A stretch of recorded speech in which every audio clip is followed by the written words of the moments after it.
Welcome to the Scientific Sense podcast, where we explore emerging ideas from science, policy, economics, and technology. My name is Gil Eapen. We talk with world's leading academics and experts about their recent research or general areas of topical interest. Scientific Sense is an unstructured conversation with no agenda or preparation. We cover a wide variety of domains where new discoveries are made and new technologies are developed on a daily basis.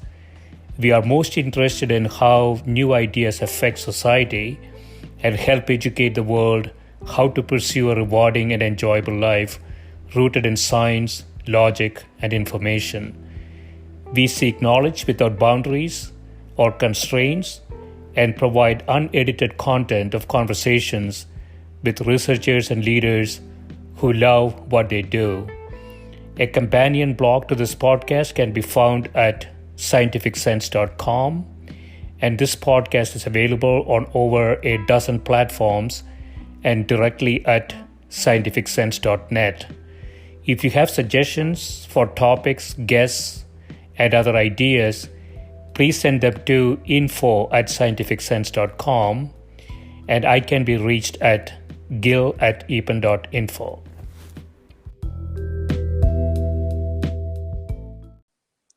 My guest today is Professor Gregory Laughlin, who is a professor of astronomy and astrophysics at Yale University. He is interested in hydrodynamic simulations, the characterization of extrasolar planets, and planet-forming environments, as well as the future of the universe. He has done research on a variety of topics, including star formation, extrasolar planets, interstellar objects, and with Fred Adams, he is the author of The 5 Ages of the Universe. Welcome, Greg. Thank you, Gil. Sure.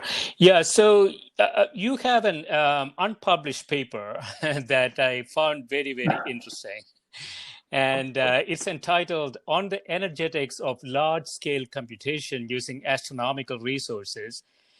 You say if global energy expenditures for artificial computation continue to increase at the current rate, which is almost exponential now, the required power consumption will exceed the power consumption of the biosphere in less than a century.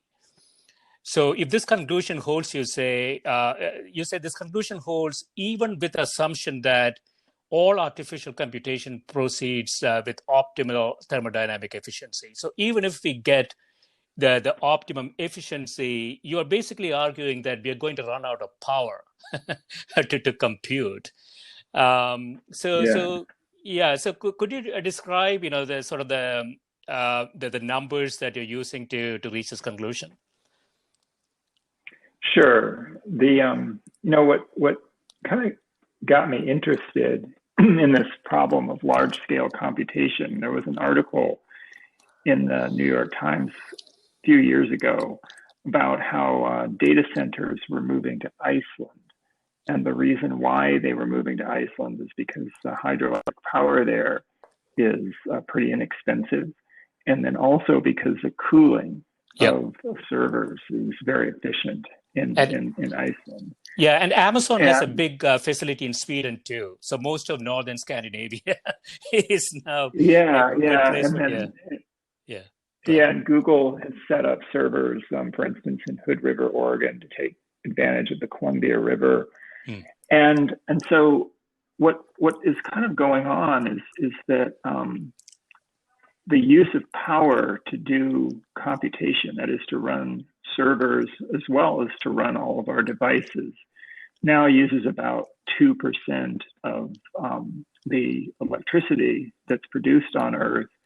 And it's equivalent to taking all of the sunlight that falls all year round on a patch of Earth that's about 100 kilometers square.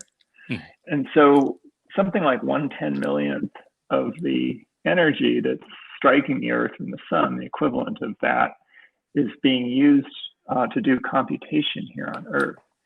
And that's a number that is growing exponentially. And then another thing that kind of really got my attention was this idea of using proof of work as a way of running cryptocurrencies. And proof of work, which is what is underlying Bitcoin, is this really interesting way of equating energy, money, and bit operations, and sort of showing that those three concepts are all fungible into one another. They're all equivalent at some level. And so, energy is computation. Yep. Yeah. So Bitcoin, essentially it's a process. We won't get into the details of it. Bitcoin mining, I think it's called sometimes, that requires a fair amount of computing power to do that. So what you're saying is that really, if you are successful in mining that Bitcoin, you get some value. So that's sort of the revenue. But there's a cost associated with it, which is obviously the computing resources as well as the electricity or the power that goes into it. And so the differential is what a Bitcoin miner actually makes, right? Yeah. So a Bitcoin miner, what Bitcoin miner is effectively doing is computing something called an SHA-256 hash. Yeah. And that is a bunch of arithmetic operations. And in fact, there's kind of a nice illustration I saw on a website where somebody did an SHA-256 hash by hand. There was a lot of addition and multiplication. And, I think it took about a day and a half, and they had to check their work very carefully. And the idea is to do these hashes as quickly as possible. And the result of the hash is a string of numbers. And what you're hoping for is that once you compute the hash, you'll compute a string of numbers that starts with a large number of zeros. Once you've delivered the answer to a hash, it's very easy to check. And so you have to do a lot of work to find it. But then once you've found it, everybody can easily agree that you've found the answer. And so the more of these hashes that you can do per second, the better your chances are of finding that golden ticket. And if you find that golden ticket, that hash that starts with a large number of zeros, then you get, you're rewarded Bitcoins for what's known as mining that block, and you're added to the chain, and then that chain becomes part of the consensus chain.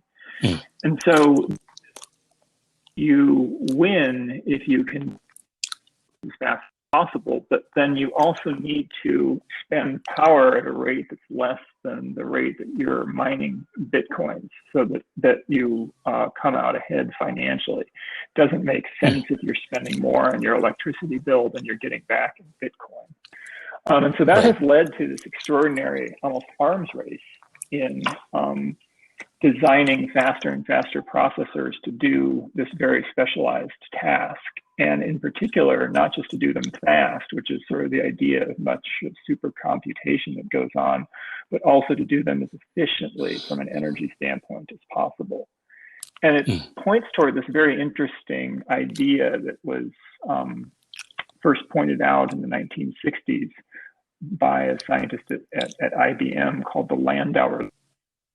What the Landauer limit tells you is that at a particular temperature, there's a minimum cost, a minimum energy cost for flip-flop bit, that is turning a 0 into a 1. You could do that by writing a 0 on a piece of paper and a 1 on the other side and turning the paper over. And doing that would cost about 10 ergs of energy. You could also imagine a 0 in your mind and then turn that 1 into mind. And the metabolic cost of doing that would be measurable as well in terms of ergs. It would be much less than physically turning a piece of paper over, but it would nonetheless be very finite.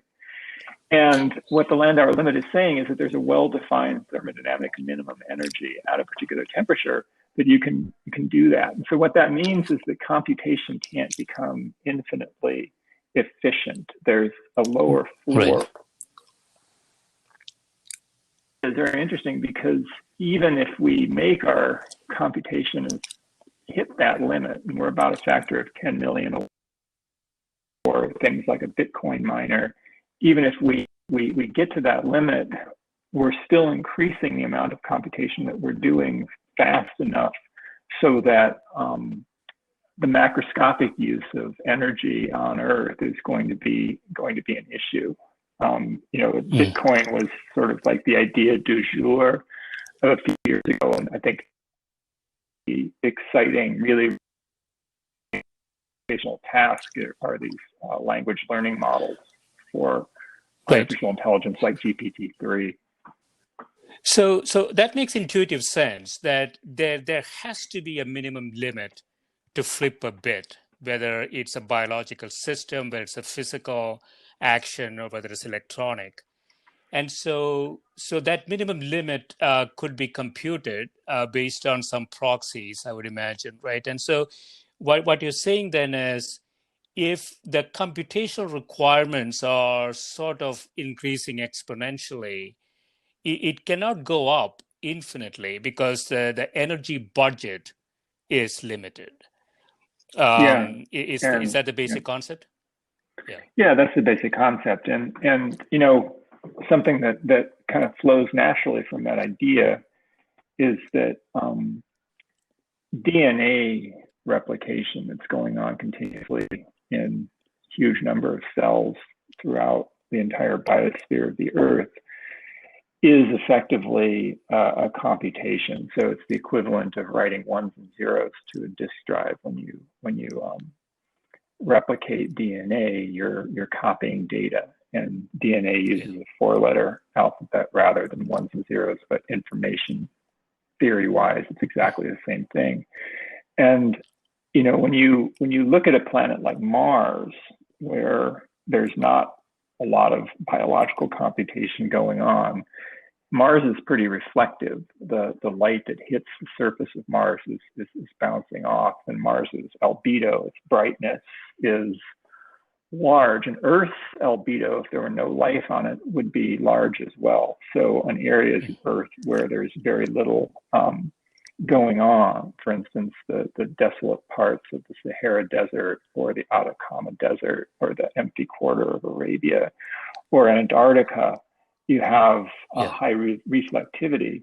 But in areas where the density of biological computation is very high, for instance, in the Amazon basin or the Congo basin, all of the greenery, all of the plants are absorbing the sunlight, and effectively they're using that sunlight to do computation.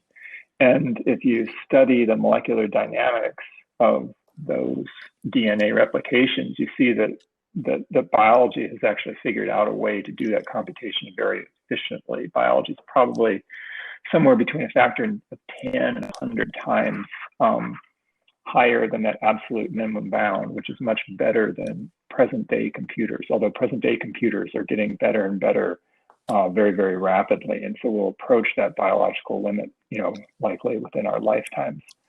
But nonetheless, the Earth is using a substantial fraction of the amount of light that hits it to effectively do computation. And so for the last 4.5 billion years, or at least the last, say, 3 billion years, Earth has been, acting as a computer to do an enormous number of bit operations. And the result of those calculations are all the diversity that we see in life. So life has discovered all sorts of amazing molecules, all sorts of interesting ways of doing things. And that's a result of a lot of computation.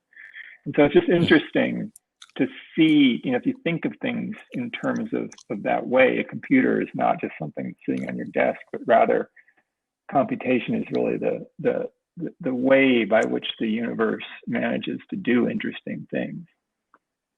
Right. And so if I understand this correctly, Greg, so the current budget in terms of power usage by artificial computation, you said we are using about 10 to the power minus 6 of the solar incidence? About 10 to the minus 7. So 10 to okay. And the plants are, you said, 10x more efficient. Plants are actually plants are much more efficient. Plants are probably of order at least 1,000, probably more like several 100,000 times more efficient per bit operation than our best computers. And then they're using something like 20%, 10 to 20% of the solar energy is striking planets and being absorbed. So right now, the amount that grips the amount of artificial computation. The artificial computation is growing at an extremely rapid rate, and the biological computation has been fixed for the last 100 million years, 300 million years at least. Okay, and so regardless of so there is some space for artificial computation to get more efficient, but we are talking about a couple of orders of magnitude. Presumably, we can use more of the energy coming to us from the sun. That is a few orders of magnitude, but ultimately, what you're saying, so even if we are sitting at a capacity of, let's say, 10 to the power 10, for argument's sake, at some point we're going to run out of that as well, right? Yeah. So if you have a doubling time of 3 years, then you run through 10 to the 10 in roughly a couple decades, 30 years or so. And so, I guess I don't want to come across as some sort of wild-eyed Ray Kurzweil singularity is near type, but what I think I'm more sort of the takeaway here is that economic growth and computation are increasingly becoming one and the same thing. So productivity gains in the last half century have been driven by gains in our ability to do computation, and I see no reason why that won't continue to be the case.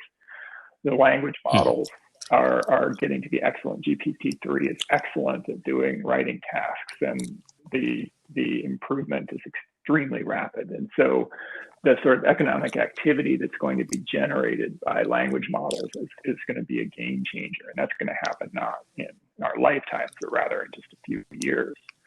And so the idea that economic growth continues at 2%, sort of like this year-on-year increase in the GDP, that depends on a year-on-year increase in computation, and you can make computation more efficient, but there's a floor to where you can get with that. And so what that means is that economic growth cannot continue for more than a century without using all of the energy that we get from the sun. And so it's just pointing towards the fact that things over the next 100 years are going to be different. The way that the economy grows, the whole science of economics is going to be different in the coming centuries than it has been in the last few centuries.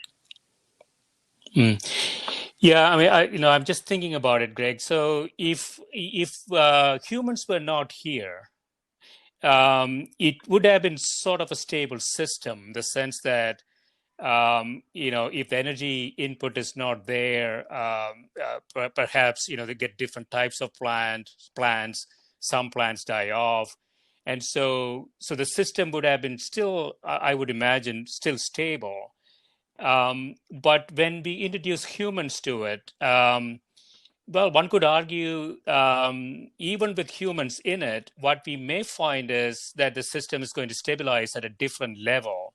For instance, there are some hypotheses around the population growth that is going to hit the maximum around 2040, and by 2100, they say population is going to be on a rapid declining path for the world. So some of these assumptions are based on what we believe the current rates are, right, in terms of growth.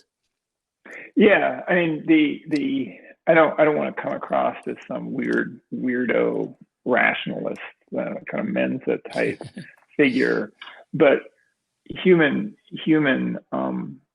thought or human activity, the activity in the brain is computation. And while it's not fully clear what the energy per bit operation in the brain is, that's an imperfect analogy. And nonetheless, the brain is doing computation. And when you look at things like, for instance, when AlphaGo beat Lee Sedol in a big showdown a few years ago, Lee Sedol was sort of running at an energy rate of 100 calories per hour, Right. 4 times 10 to the 6 joules, or of order 5 times 10 to the 13 ergs per hour. And the tensor processing units that were up against him in the mental activity of playing the Go game were running at a substantially higher rate. So Lee Sedol was more efficient during the time that the matches were being played. But interestingly, if you account for all the energy that Lee Sedol spent in learning Go over a lifetime, the energy cost that he spent learning Go was probably comparable to the energy cost that the computer spent learning Go.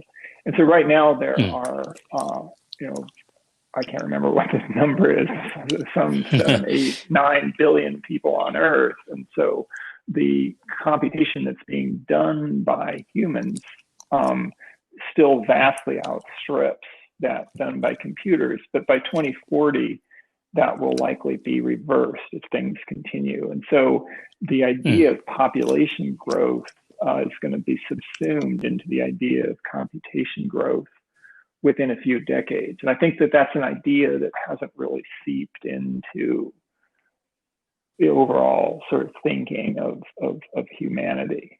The energy cost of what we're going to do is going to be outstripped by the energy cost of computers if computers continue to grow at their current rate. Right. Yeah, I mean, it's tough to speculate, but it's also possible that the humans who remain in 2100 could be different types of humans.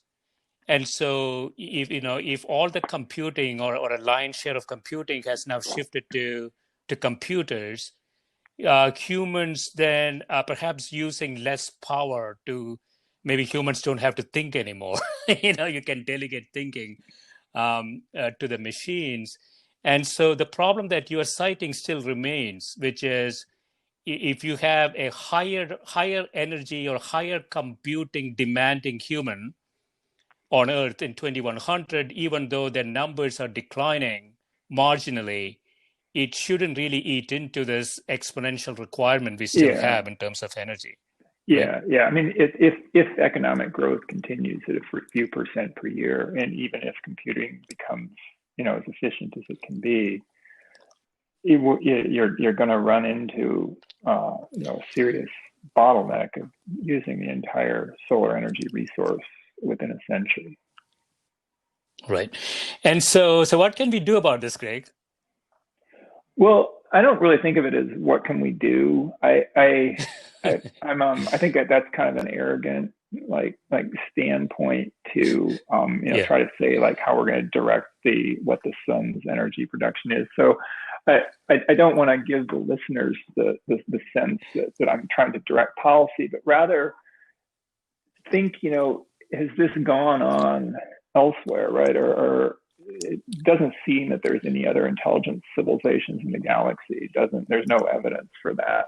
There's no evidence actually anywhere that there are intelligent civilizations. But if there were, and they experienced this computational bottleneck, is there a way to radically increase your energy use for computation? Or there's venues where you can do a lot more computation. And by computation, I'm not really thinking about quantum computation or the possibility of reversible computation, but rather the kind of computation that we do that uses devices, like graphene, for instance, silicon.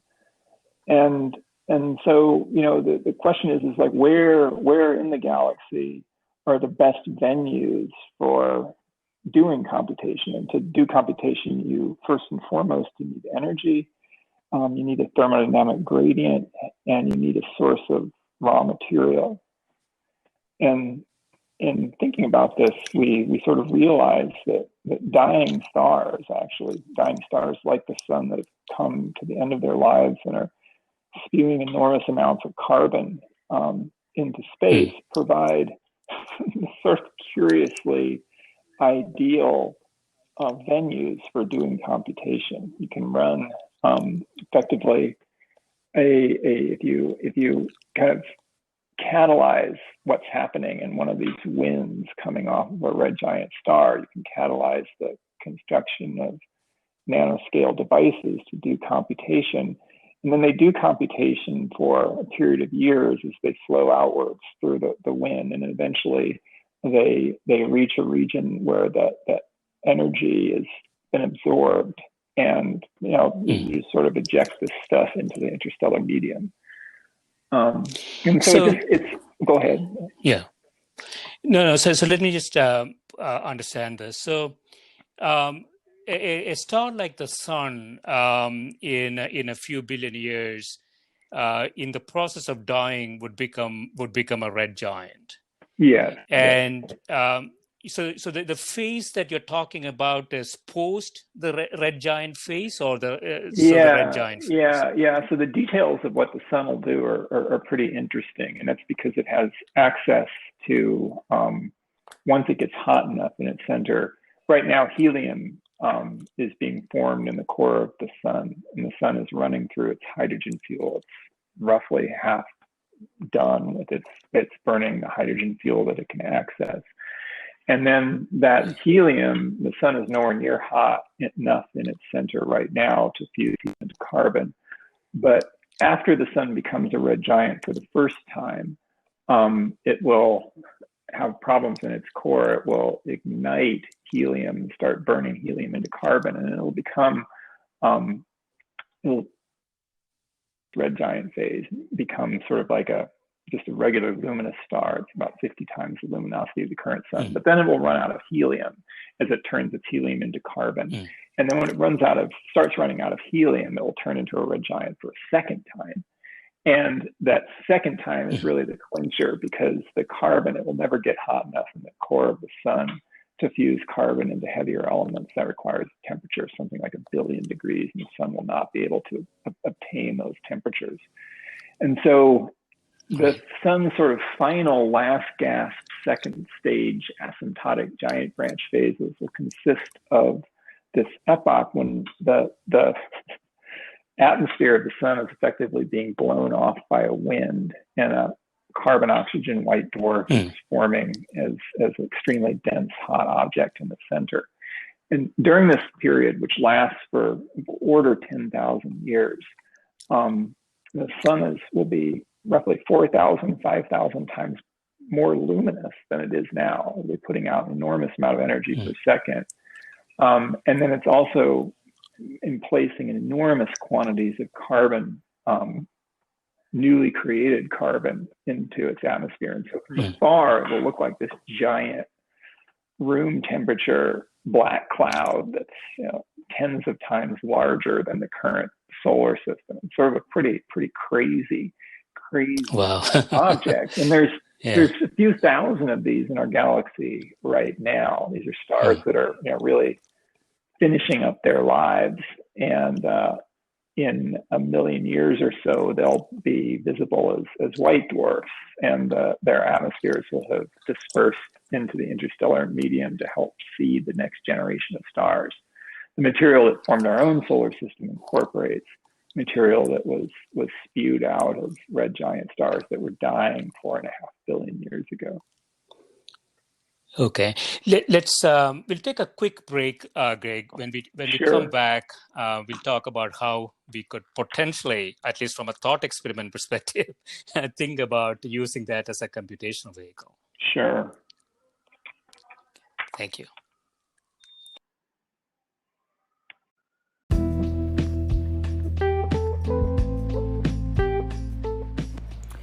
This is a Scientific Sense podcast providing unscripted conversations with leading academics and researchers on a variety of topics. If you'd like to sponsor this podcast, please reach out to info@scientificsense.com.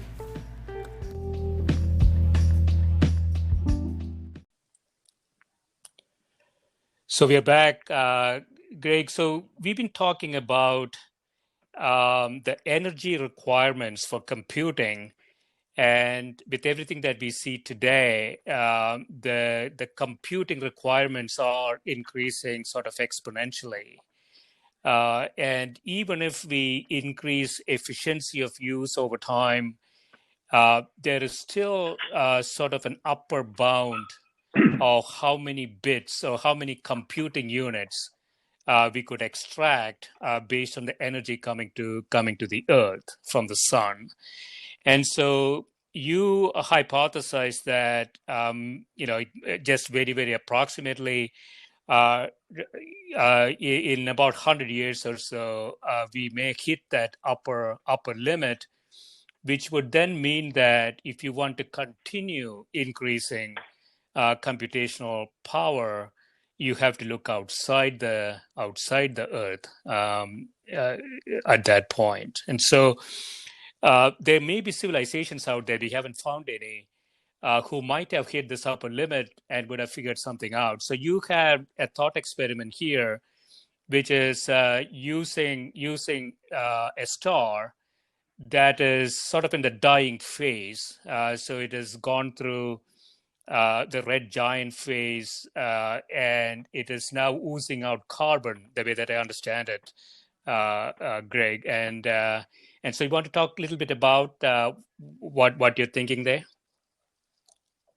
Sure. Yeah. I mean, I think it's also important just to stress that I don't really think that any of this is happening. It's more, I think that the rate at which things are exponentiating here on Earth can't continue, or very, very likely won't continue. And so the sort of continuation that I'm discussing is very much in the vein of, as you said, a thought experiment rather than some wild-eyed prediction. I would put no money on what I'm talking about happening or happening in the future, but it's something that the laws of physics and our current sort of inventory of astronomical objects would allow. And so it's interesting for kind of podcast style discussion.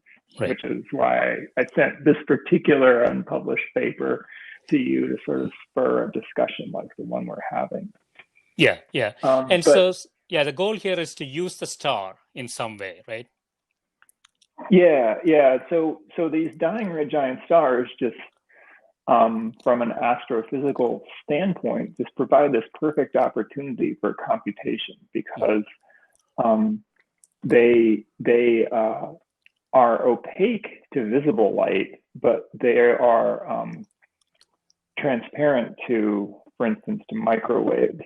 And so if you had small graphene devices that are communicating by microwaves, then you could communicate and coordinate computation in this huge atmosphere of the star, and these are really, really large objects. During the phase that we're sort of envisioning, it's not a star as such, but rather it's a white dwarf, a very hot white dwarf in the center. And then there's this wind that's coming off the white dwarf, this dusty wind full of carbon nanotubes and buckyballs and things like that, which is hydrodynamically blowing away from the star. And so you have a strong temperature gradient.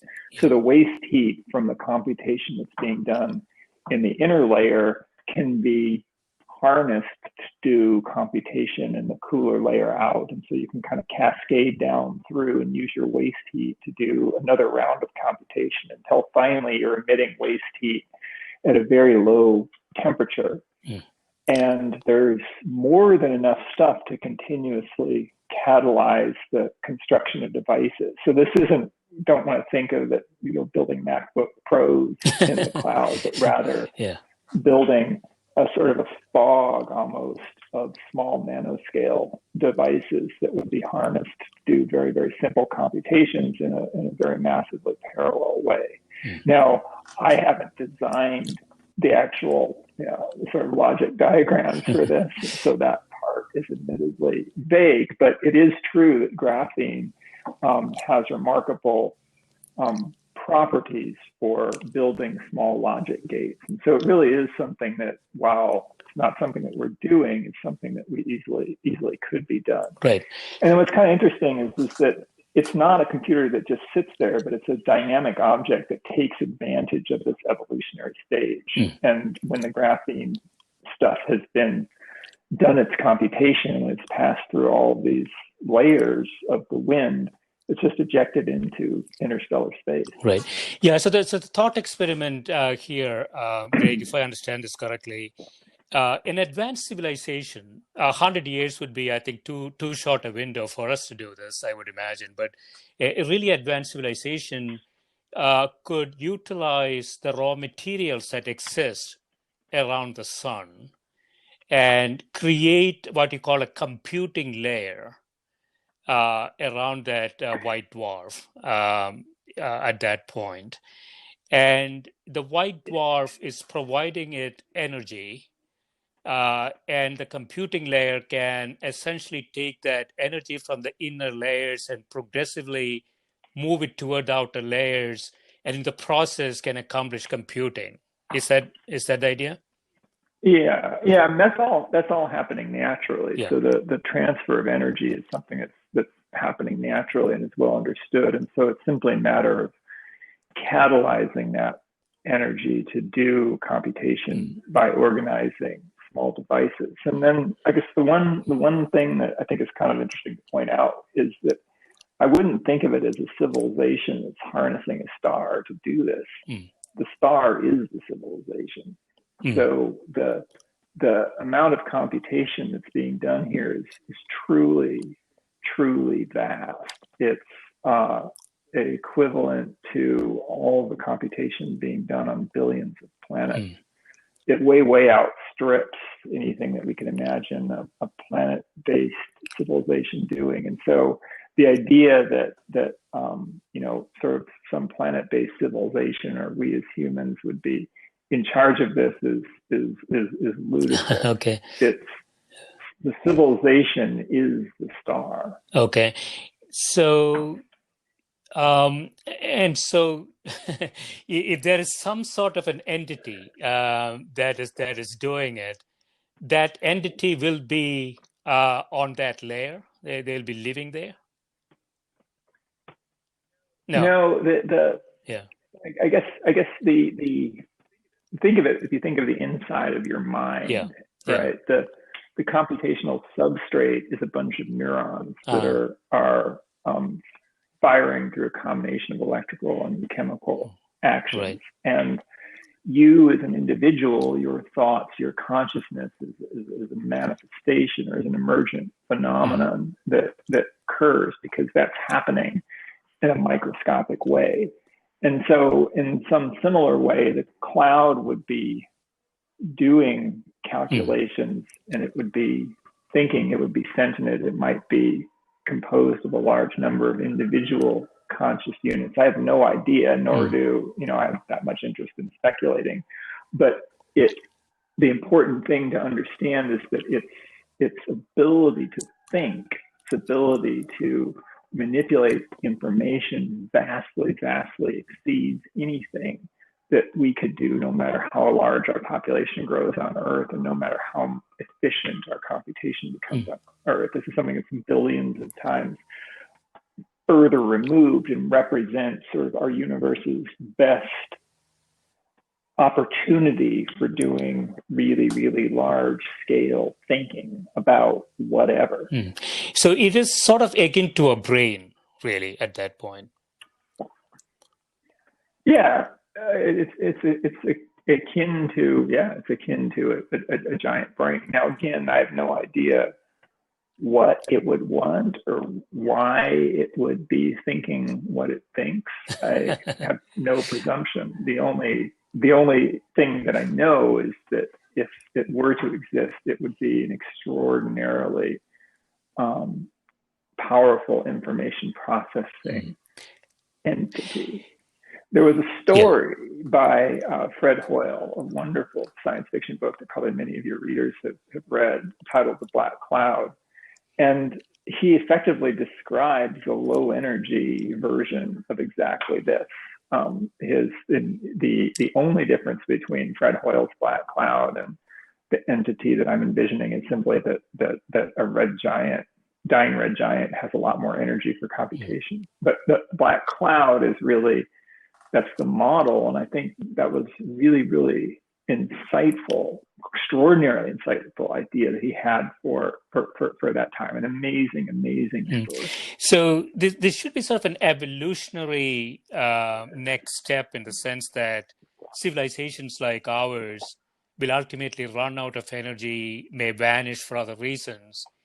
But over time, what we may find in the universe are advanced entities such as this. So could we consider this potentially sort of a next evolutionary step?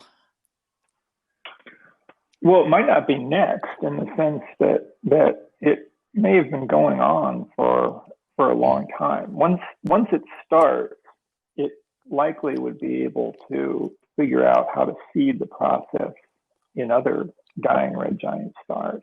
That could be done remotely, or it could be done by sending small von Neumann-like machines through the galaxy. It would not be that difficult if you knew how to seed this process to get this going, because once it gets going, the energy and the raw materials are there. It's simply a matter of organization to cause this to happen. And it started happening a long time ago. In fact, it may even have been happening in the red giants that spewed out the material that gave rise to the solar system. And this is really getting into the far out regime, and another reason why it wasn't too easy variety from doing it. But if this is going on, then these small nano devices might be present in the primitive meteorites that we have here on Earth. When we look out, do we see things like that? I think you mentioned could be thousands of these out there. Do we have any evidence of these types of things? Yeah. So there was a satellite that NASA, by evidence of these things, what I mean is evidence for objects in which this could be done. Objects that are thousands of times more luminous than the sun, and effectively room temperature. They're so large and cool that even though they're emitting a large amount of energy, they're coming kind of like room temperature clouds that are tens of times larger than the solar system. And NASA had a spacecraft called the WISE. That was a wide field infrared survey spacecraft. And it took pictures of the entire sky in a number of infrared bands. And so you can then ask from the pictures, you can say, if there were room temperature objects with thousands of solar luminosities, please find such objects in the data. And what you see is that there's hundreds of them in the disk of the Milky Way and a number of them in the Large Magellanic Clouds. And that was expected, because we know that this is the phase that stars, brief phase that stars go through, sun-like stars go through when they die. And so it was kind of interesting. I did that with the data and sort of saw them all staring at me, and for a moment was thinking, man, some of these might be more than just dying stars. They might really be doing something interesting. But again, I get kind of tired of like far out speculations. Astronomers publishing, trying to get in the paper and saying that this or that thing coming through is an alien spaceship, or it's gotten to be a little bit of a problem. And so, I thought, I don't have to publish every idea that I have. No, thought experiments are always good, but in the conclusions here, you also point out something which is much more practical. You say, so if you buy this idea that we're going to run out of energy, which seems very intuitive if you think about it, you say one alternative involves transition to another economic model. We cannot sustain the economic model that we currently have, so that the computational demand need not grow exponentially in order to support the economy. And the other option is for the economy as a whole to cease its exponential growth. Now, 100 years is a very, very short period of time. And so these are actually very relevant policy questions we have to Yes.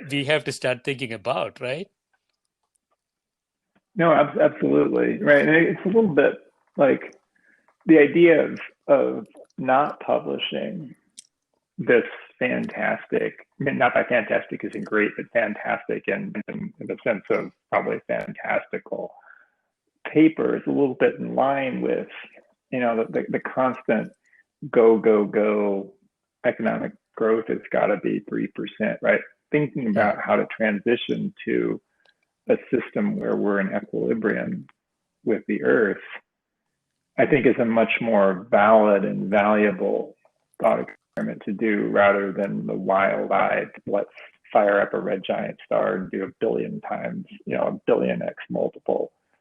Um, I think that realistically, if we're going to make it as a species, we're not going to make it by colonizing the universe, but we're going to make it by somehow figuring out how to bring things into equilibrium. mm, mm. And another insight here is, you say, the singularity in artificial intelligence, very hyped up area. A lot of people talked about it and talking about it still. The singularity that they talk about uh, could also be limited by this idea, this issue, which is the energy budget is limited. There is no question about it. So if singularity is going to happen by exponentially moving up the technology curve, and at some point we hit singularity, that may not happen because of the energy constraints potentially. So my calculations, the best guess calculations that you can do indicate that the singularity would happen before the energy bottleneck is reached. So the main uncertainty in that is exactly how much computation is the human brain doing.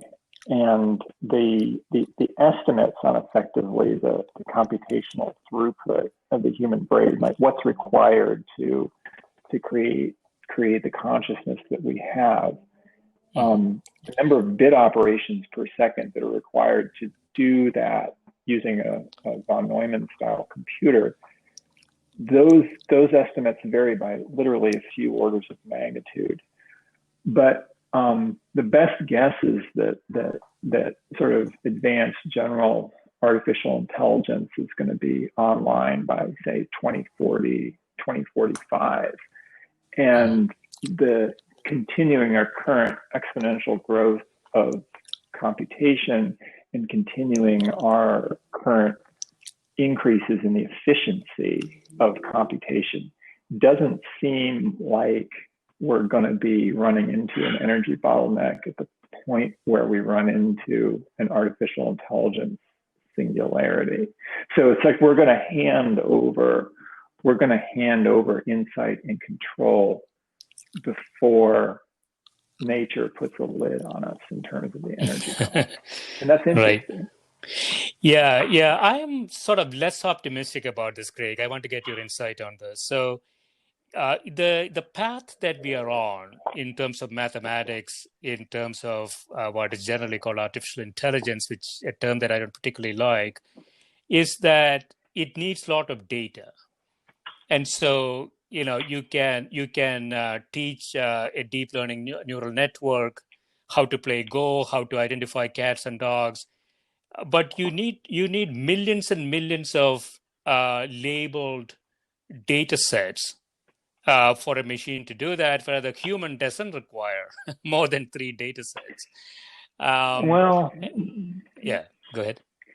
yeah, so I would have absolutely agreed with you a year ago if we Yeah. were doing this podcast, but I have sort of started drinking the Kool-Aid associated with the GPT-3 Mm. that has recently come out. And so GPT-3 is a language model that was trained on the entire internet and used, interestingly, about $4 million worth of electricity to Yeah. compute that language model. And there are strong indications that language model is starting to transcend that intense need for labeled data. So giving GPT-3 a few examples of a task that you would like it to do, it does a surprisingly good job.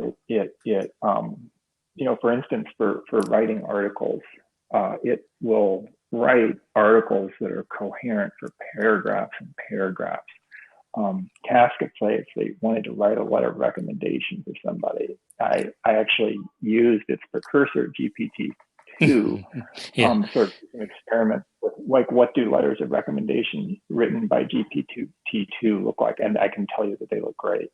And GPT-3 was a huge step up on that. So, and in terms of things like poetry, things like music, it seems like it's close to cracking the magic there. And that may be because, like, my realm of appreciation for those things is limited, but I have a feeling that tasks like that are really going to be subsumed by these artificial intelligences, and that as the algorithms get better and as the learning models get larger, that this huge corpus of labeled data might not be as necessary as it seemed a few years ago.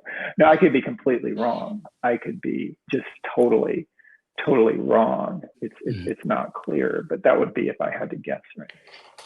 Yeah. So, yeah, I mean, that might be true, but I still see sort of a prescriptive notion there. So, if you take this is where I believe artificial general intelligence is interesting. That's probably the only artificial intelligence you can really name.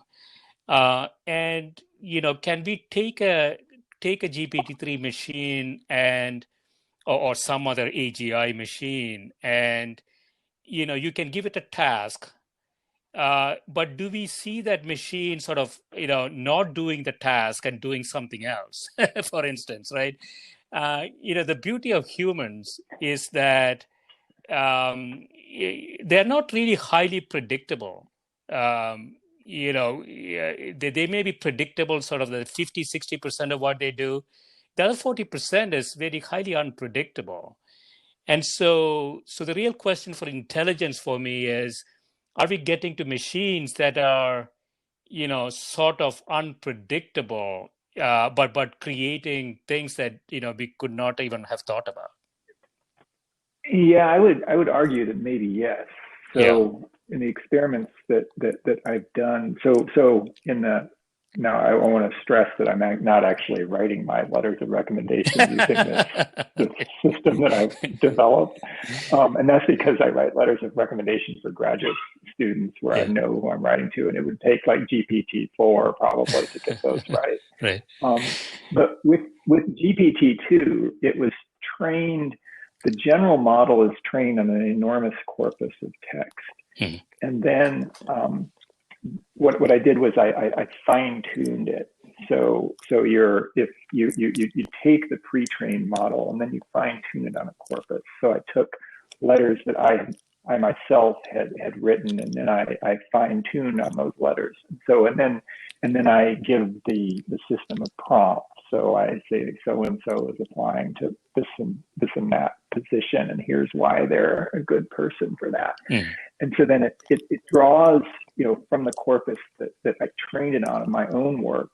But then because it knows about the entire internet, what happens sometimes is that it literally will get a kind of off the wall idea and write about that. So it will connect with something that it's iterating on that's used to what it's supposed to be doing, and then something in the model causes it to think something else. I'm using the word think in a very real sense, and it'll come up with insights that are just astonishing. And so, for instance, there was I also have been kind of disillusioned with the endless stream of habitable planet stories. Like astronomers find this or that habitable planet orbiting this or that star, and it's always the first time. And we've got like a dozen first habitable planets. Yeah. So what I did was a student and I collected all of the articles that had been written in a number of venues, ranging from sort of Fox News to New York Times. We collected all of the articles about habitable planet discoveries over the last 10 years and fine-trained GPT-2 on that, and then gave GPT-2 just like a made-up planetary system, and then looked at the articles that wrote, and it would come up with these sort of statements that at first didn't seem to make sense, but then I realized that they were drawing on a larger fund of information that came from the pre-trained model. And so, for instance, there was one where it conflated stars, as in like the star that the planet is orbiting, but then used sort of a double meaning star as in like a famous person. And so this planet, and it's, I was like, whoa, this is the real deal. This is genuine creativity and insight. And the articles that it was writing in this sort of narrowly defined and almost stereotyped task of writing about the first habitable exoplanet, because that's been written about so many, there's been so many first exoplanets that you have this like kind of good template to work from. It was writing genuinely fresh new articles in what was really a tired genre. If I had to write an article about discovery of some new exoplanet by some spacecraft that's supposedly habitable, I would definitely use this to do it, because it would do a better job than I do.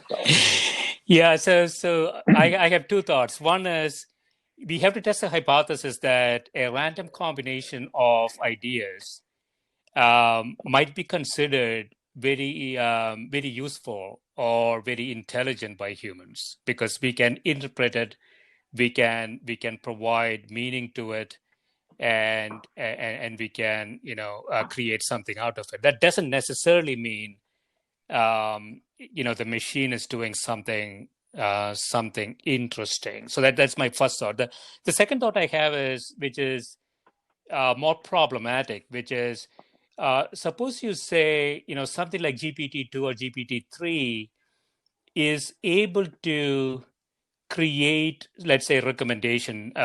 You're not doing this, but just a thought experiment, right? It is able to create very good recommendations for your students. It might be that it is able to reduce humans to few templates. So, I mean, humans, we have done this from inception, right? We have race, we have clans, we have all sorts of segmentation schemes that we use, and we take a member from that segmentation scheme and say that member has these characteristics, and I can assign a bunch of other attributes to it. And we do that all the time. Maybe the machine is basically saying, when I if I'm given a task of writing a recommendation, I can probably pick a template from 6 or 7, and then I can backfill that template, and it will come out to be something really, really interesting.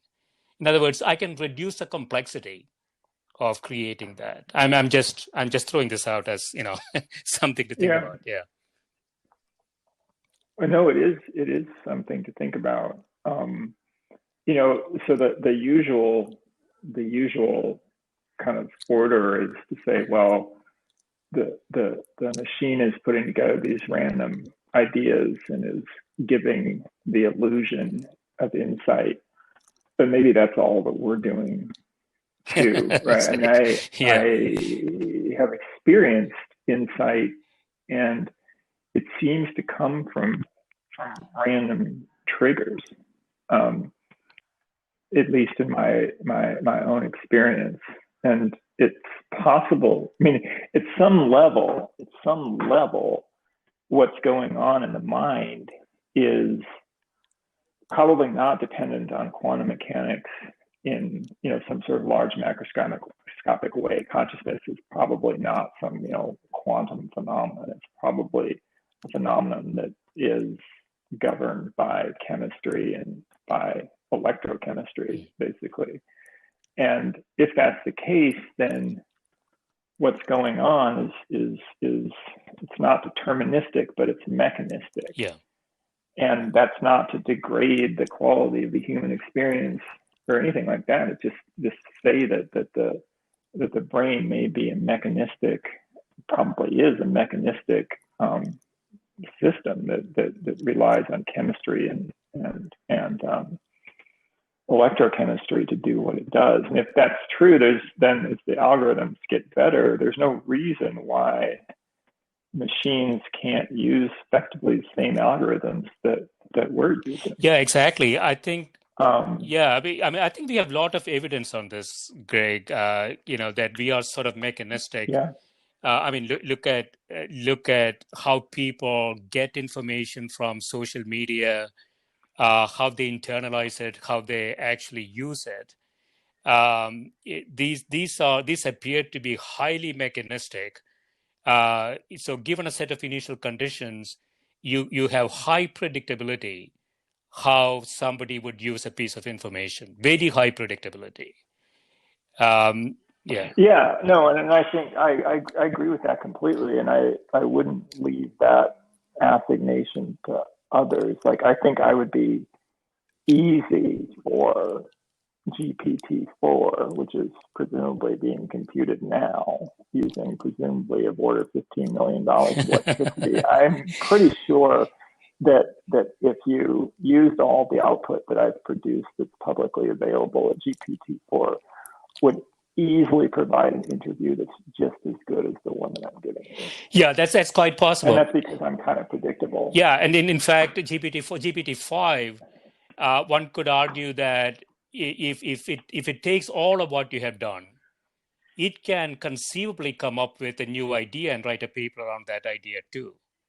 Because at the end of the day, right, a new idea is not necessarily new in the sense that all we are doing is connecting together pieces of information that ultimately looks like it's new, right? but often not.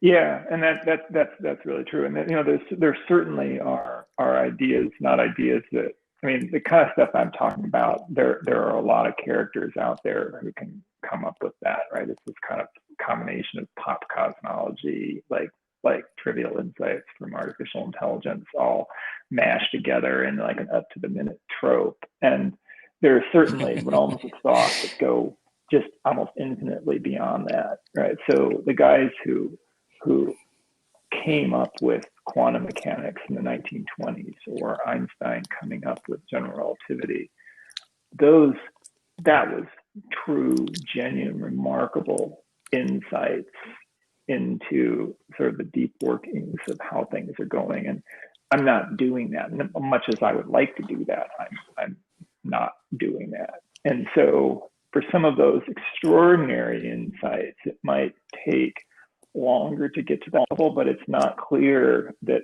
it's simply a matter of degree. If somebody is a million times smarter than me, they might really, really be able to do extraordinary things, and that's not that far away.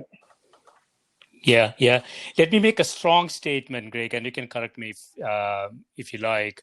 So, and obviously I'm not a physicist, but if you look at the major innovations in physics, theory of relativity, quantum mechanics, all of those things happened about 100 years ago. Yeah. And, in about 100 years, granted string theory, which is more like a untestable idea. So one could argue that, and we had huge jumps in technology during this time. Computers have become extremely powerful. And more recently, we have now this thing called artificial intelligence that is taking over everything that human does.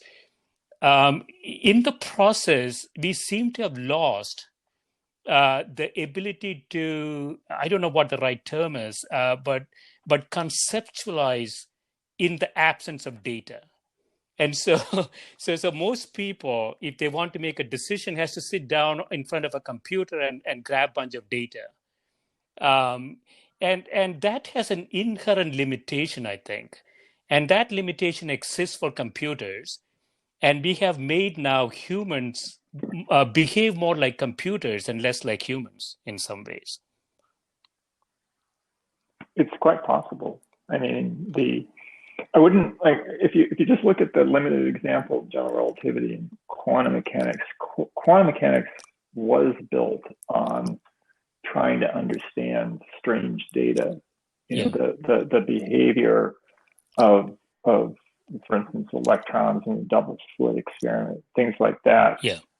Quantum mechanics was created to wrestle with the just completely non-classical behavior that subatomic particles exhibit. So I would argue that in that case that it was data-based. General relativity is different. General relativity, I think, is really the only physical theory that emerged effectively fully formed as a kind of critique in the Kantian sense of pure reason. And it's sort of unique in that way and probably will continue to be unique. The various string theories, there's no way to know whether they're correct. They're only, they may be logically consistent. But what was interesting is that general relativity, in addition to being logically consistent, turned out to be the way that the universe runs its gravitational operations. Yeah. And it's just a remarkable thing that it turned out that way. So I don't know. It'll. I think what is interesting. It'll be interesting to see what happens. It's things are moving very quickly. The next 5 years aren't going to be like the last 5 years, and hoping for the best. Yeah, exactly. So that's what I want to ask you in conclusion. So if you look forward, say 2040, you mentioned 2040 as a possible date for some sort of singularity in the AI context. So what would you sort of speculate? We have a lot of experiments going on the technology side. Generally speaking, I would argue the conceptual leaps are missing. We can get more processors, we can get more memory, we can get quantum computing going. All of those could happen by then. So what would you speculate by 2040? Where do you think we will be? Well, what I'm going to do here is sort of point to this project that I've been involved in for the last 5 years. It's called Metaculus. Yeah. Metaculus. And what Metaculus is it's a prediction website. And so if you go to Metaculus, you can make predictions on now thousands of different questions. Now, if you go there right now, it's just Trump, election, just because that's what people are interested in the moment, right? So we've had tens of thousands of visitors who are coming because of that. But if you drill down, or if you go to the topics, something that we've been running is a series of questions about artificial intelligence outcomes.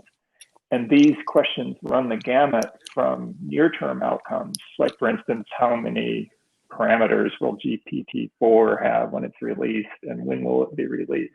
Those are questions that are going to resolve, on a time scale of months to most a year or so, to longer scale questions like when will the first advanced general intelligence emerge, but lots of questions about artificial intelligence. And that's in the sense why we formed the site, because we were interested in getting at the best consensus judgment sort of taken over a large number of diverse individuals as to what the kind of community as a whole thinks will happen. And it's known that these prediction aggregation techniques are the best way to get an idea of what will happen. It's not infallible, but it's, the ideas, the predictions that are on Metaculus, I would warrant, are probably our best current view of things like when an advanced general intelligence is going to emerge. Yeah. So rather than speculate, I would like just to point your listeners to the site and urge them, if they're not interested in some politics, which are at the top of the site right now, which I certainly can understand given the fatigue with all that. There's a really, really interesting set of questions that are a little bit lower down the traffic list that delve into exactly the kinds of issues that we've been talking about in this podcast. Yeah. I will definitely try it. And so Greg, we couldn't get to your finance papers. Perhaps we can do another podcast specifically in that area. Sure. But yeah, that stuff's fun too. This has been great, Greg. Thanks so much for spending time with me, and good luck with. Awesome.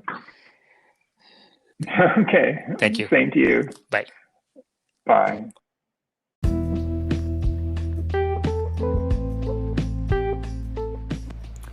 This is a Scientific Sense podcast providing unscripted conversations with leading academics and researchers on a variety of topics. If you'd like to sponsor this podcast, please reach out to info@scientificsense.com.